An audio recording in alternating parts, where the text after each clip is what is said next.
Chapter 2. The Birth of the Western Eye.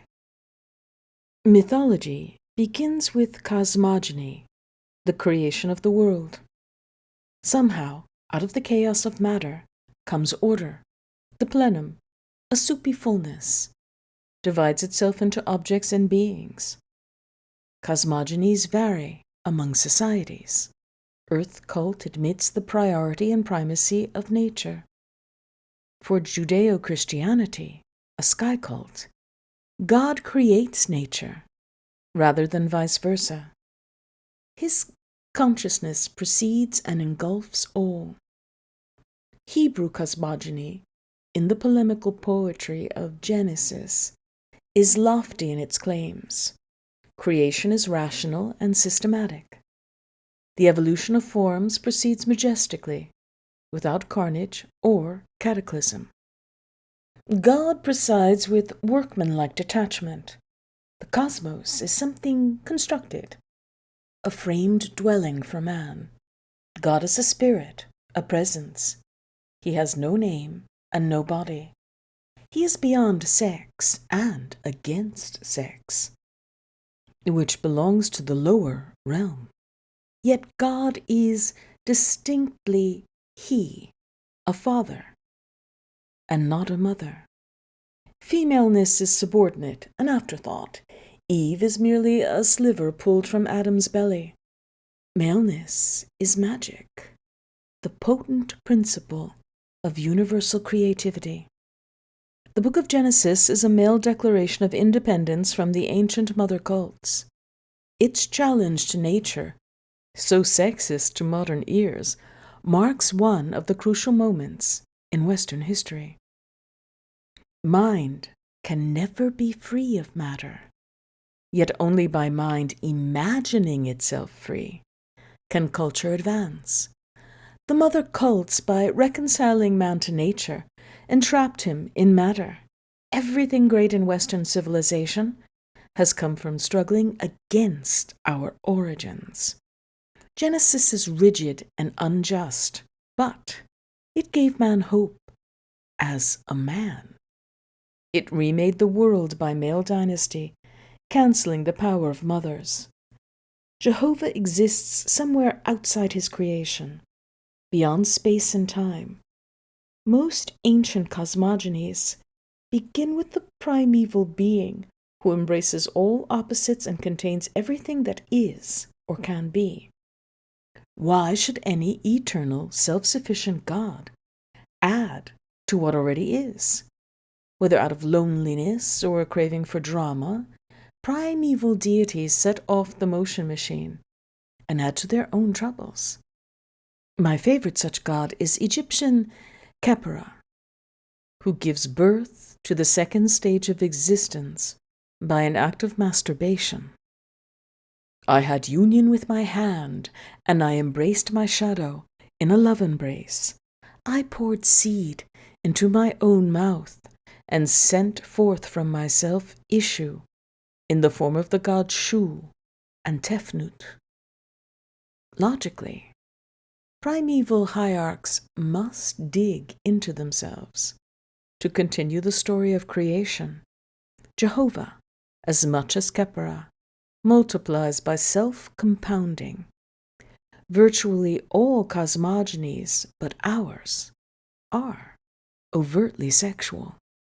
The primeval deity may be hermaphroditic, like Egypt's mother goddess, Mut, who has both male and female genitals. Or there is wholesale incest, the only sex possible when the in-group is the only group.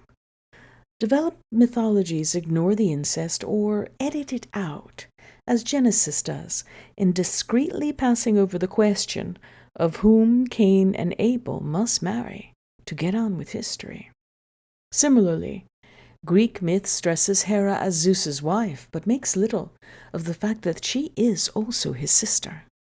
In Egypt, there never was so stringent a purification of sacred texts, and primitive motifs lingered on to the end. Isis and Osiris are distinctly sister and brother, as well as wife and husband.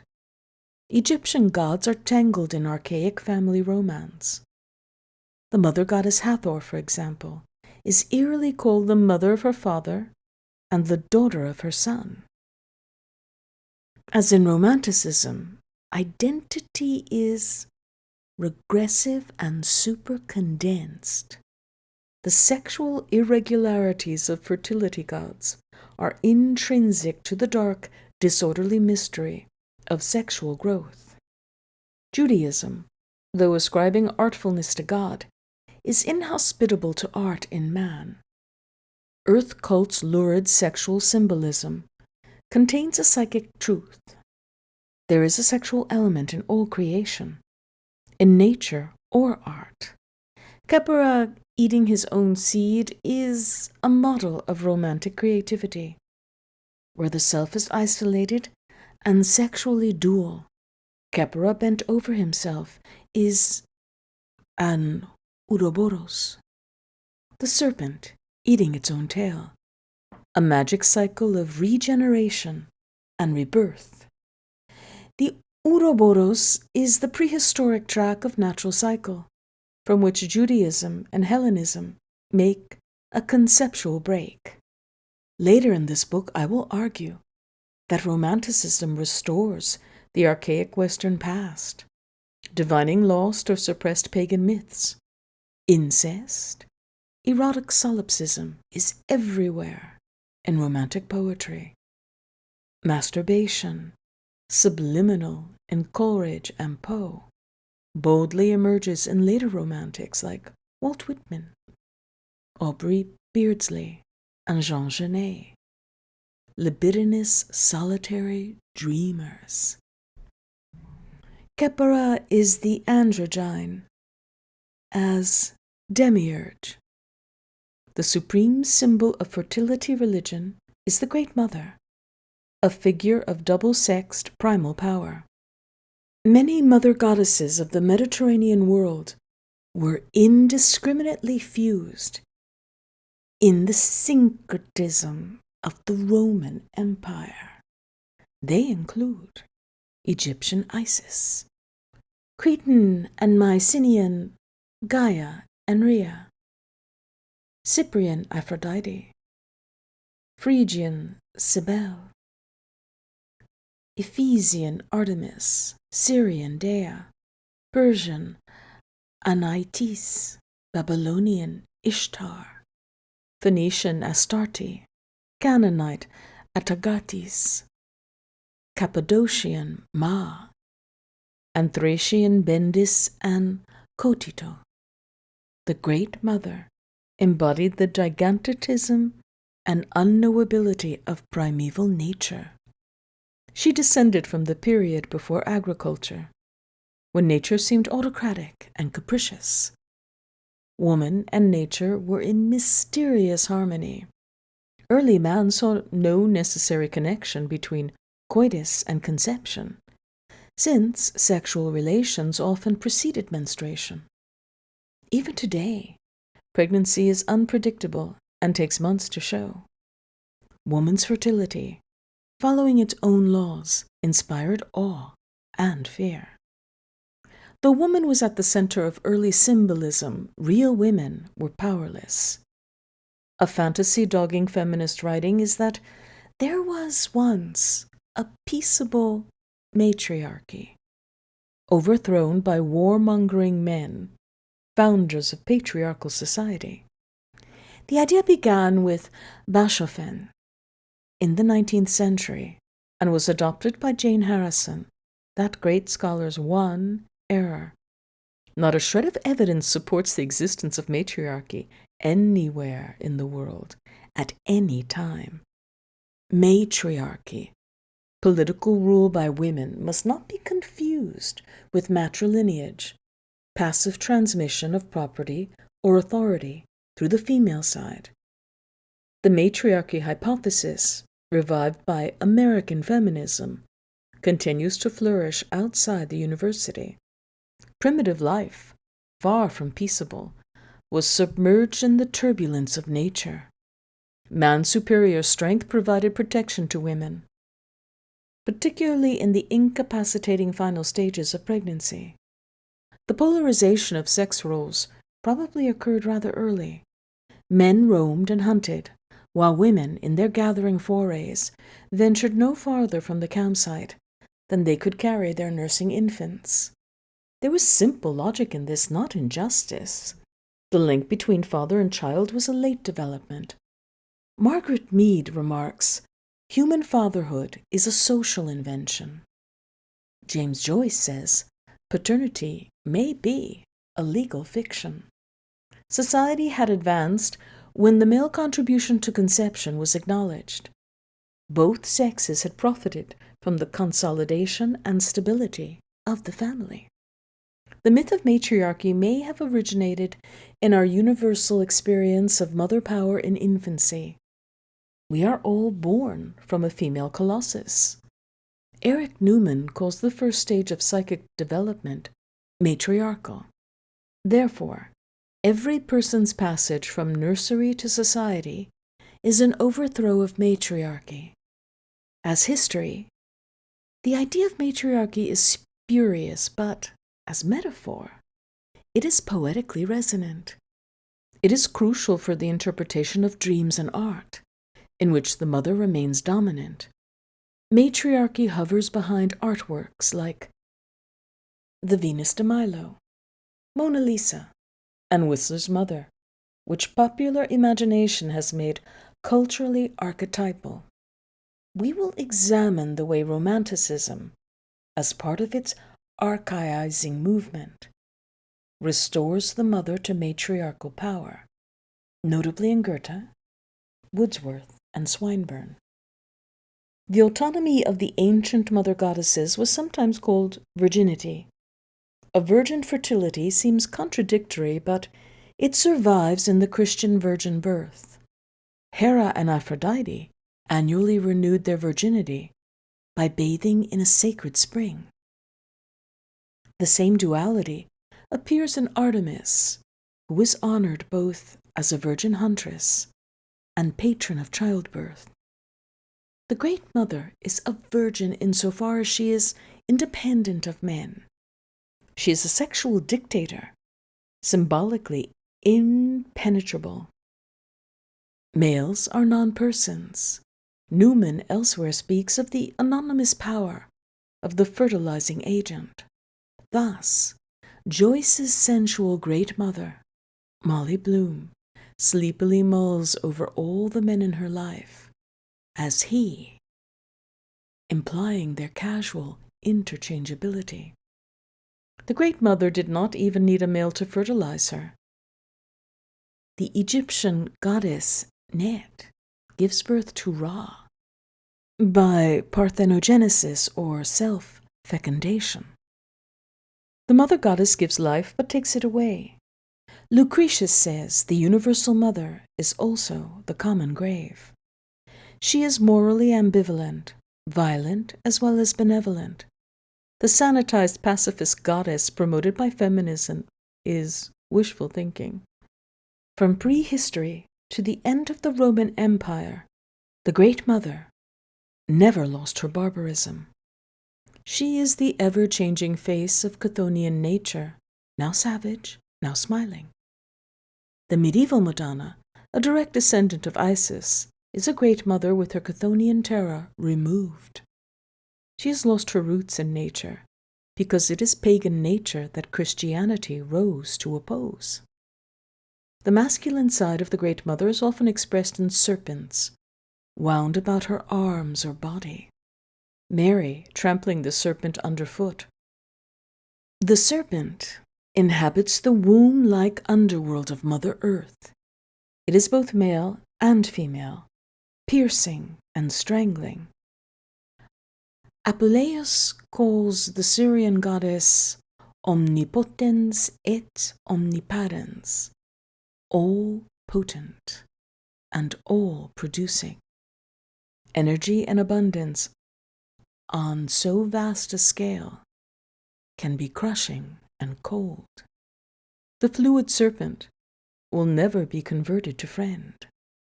The goddess's animal fecundity was cruelly dramatized in ritual. Her devotees practiced castration, breast amputation, self-flagellation, or slashing, and dismemberment of beasts. The sacrificial extremity of experience mimics the horrors of Chthonian nature. Today, such behavior survives only in sexual sadomasochism, universally labeled perverse. I think sadomasochism an archaizing phenomenon, returning the imagination to pagan nature worship. Lewis Farnell says whipping in vegetation rites was meant to increase fertility, or, more often, to drive out from the body impure influences or spirits, so that it may become the pure vehicle of divine force. In the Roman Lupercalia, depicted in Shakespeare's Julius Caesar, youths ran naked through the streets and struck matrons with leather thongs to stimulate childbearing. Newlyweds are pelted with rice to drive off evil spirits and fertilize the bride. Blows mark a rite of passage into maturity. The kneeling knight is struck with sword on shoulder by his lord. At Catholic confirmation, the kneeling adolescent is slapped by the bishop. The Orthodox Jewish girl, at first menstruation, is slapped by her mother. In Stover at Yale, 1911, the lucky initiate to Skull and Bones is ambushed at night and slammed on the back. Blows are archaic magic, punishing marks of election. Castration in the mother cults may have imitated the reaping of crops. Only stone tools could be used for ritual castration. Bronze or iron was forbidden, indicating the custom's prehistoric origins. Edith Weigart Wowinckel endorses the view that the Phrygians borrowed castration from the Semites, who altered it over time to circumcision, and that the celibacy of Catholic priests is a substitute for castration. The halo-like tonsure of Catholic monks, like the shaved heads of priests of Isis, is a lesser self-mutilation. By castration, the devotee subordinated himself to the female life force. Contact with the goddess was dangerous. After making love with Aphrodite, Anchises ended up crippled, so that he had to be carried from burning Troy by his son, Aeneas. The story that he was punished for boasting of his tryst is likely a late addition. H.J. Rose says of Anchises' handicap, "The business of fertilizing the Great Mother was so exacting as utterly to exhaust the strength of her inferior male partner, who, consequently, if he did not die, became a eunuch. Maleness is obliterated by shocks of female power. Self-castration was a one-way road to ritual impersonation. In the mystery religions which influenced Christianity, the devotee imitated and sought union with his God. The priest of the Great Mother changed sex in order to become her. Transsexualism was the severe choice. Transvesticism, less so. In ceremonies at Syracuse, men were initiated in Demeter's purple robe. In ancient Mexico, a woman representing the goddess was flayed, and her skin put on by a male priest. The Great Mother's eunuch priest was called she. Thus, after Catulus's Attis castrates himself, the pronouns shift from masculine to feminine. Today, etiquette requires one to refer to the urban drag queen as she, even when he is in male dress. Spiritual enlightenment produces femininization of the male. Mead says, the more intricate biological pattern of the female has become a model for the artist, the mystic, and the saint. Intuition or extrasensory perception is a feminine hearkening to the secret voices in and beyond things. Farnell says, many ancient observers noted that women and effeminate men were especially prone to orgiastic religious seizure. Hysteria means womb madness, from the Greek oustera, womb. Women were sibyls and oracles, subject to prophetic visions. Herodotus speaks of Scythian Eneres, male prophets afflicted by a female disease, probably sexual impotence. This phenomenon, called shamanism, migrated northward to Central Asia and has been reported in North and South America and Polynesia. Fraser describes the shaman's stages of sexual transformation, which resemble those of our candidates for sex reassignment surgery. The religious call may come as a dream in which a man is possessed by a female spirit. He adopts female speech, hairstyle, and clothing, and finally takes a husband. The Siberian shaman, who wears a woman's kaftan sewn with large round discs as female breasts, is, for Mircea Eliade, an example of ritual androgyny, symbolizing the coincidentia oppositorum, or reconciliation of opposites. Inspired, the shaman goes into a trance and falls unconscious. He may disappear, either to fly over distant lands or to die and be resurrected. The shaman is an archaic prototype of the artist, who also crosses sexes and commands space and time. How many modern transsexuals are unacknowledged shamans? Perhaps it is to poets they should go for counsel, rather than surgeons. Tiresias, the androgynous Greek shaman, is depicted as an old man, with long beard and pendulous female breasts. In Homer, Circe tells Odysseus his quest for home cannot succeed until he descends to the underworld to consult the seer. It is as if Tiresias, in the underworld of racial memory, represents a fullness of emotional knowledge, fusing the sexes. The masculine glamour of the Iliad is gone. When we first see the hero of the Odyssey, he is weeping. The ruling virtues of this poem are female perception and endurance, rather than aggressive action. In Sophocles' Oedipus Rex, Tiresias is the hero's double. Tiresias and Oedipus are involuntary initiates into an uncanny range of sexual experience. At the start, Tiresias holds the key to the mystery of plague and perversion. He alone knows the secret of Oedipal family romance, with its inflamed multiplicities of identity. Oedipus is husband and son, father and brother. At play's end, Oedipus has literally become Tiresias, a blind holy man who pays the price of esoteric knowledge. In The Wasteland, T.S. Eliot, following Apollinaire, makes Tiresias the witness and repository of modern sexual miseries. How did Tiresias become an androgyne? On Mount Cytherion, where infant Oedipus was exposed, he stumbled onto two snakes mating, for which he was punished by being turned into a woman. 7 years later, he came upon the same sight and was turned back into a man.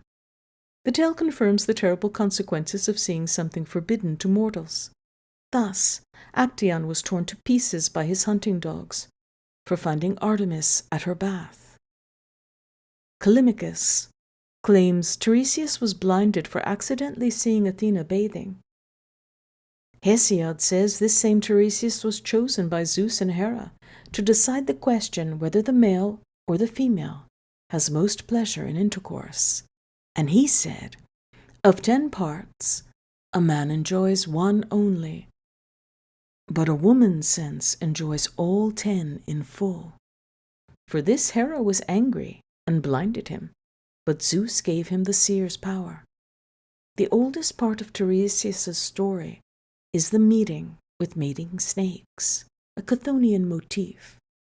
The uncanny or grotesque in myth is evidence of extreme antiquity. The bantering comic tone of Zeus and Hera's domestic dispute marks it as later ornamentation. Charm in myths is a coming in from the Chthonian cold. I adopt the name Tiresias for a category of androgyne, the nutrient male or male mother. He can be found in sculptures of classical river gods, in romantic poetry, Wordsworth and Keats, and in modern popular culture, television talk show hosts.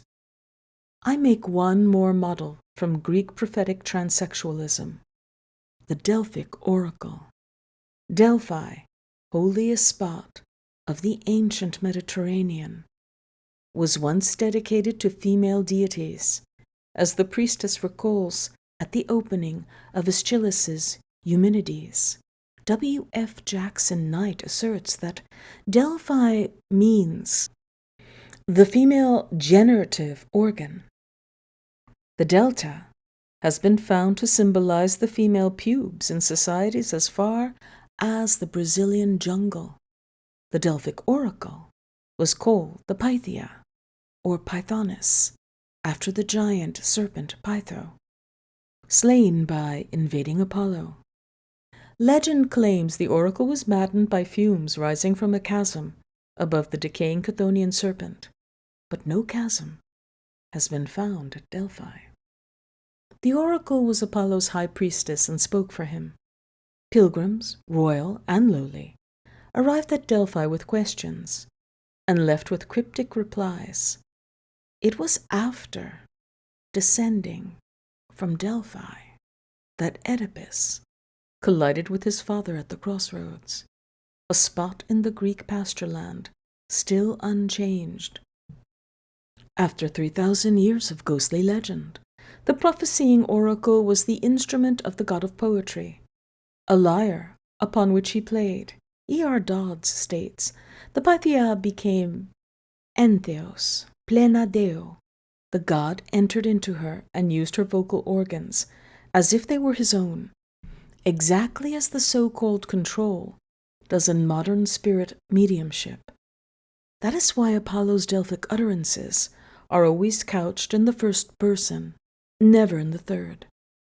This resembles the ventriloquism Fraser ascribes to entranced shamans. Michelangelo uses the Delphic metaphor in a madrigal, comparing a Renaissance virago, intellectual and poet Vittoria Colonna, to the oracle. A man in a woman, indeed a god, speaks through her mouth. The Delphic oracle is a woman invaded by a male spirit. She suffers usurpation of identity, like the mental sex transformations of great dramatists and novelists. I designate as the Pythoness another category of androgyne, of which my best example will be the Sibylline comedienne, Gracie Allen.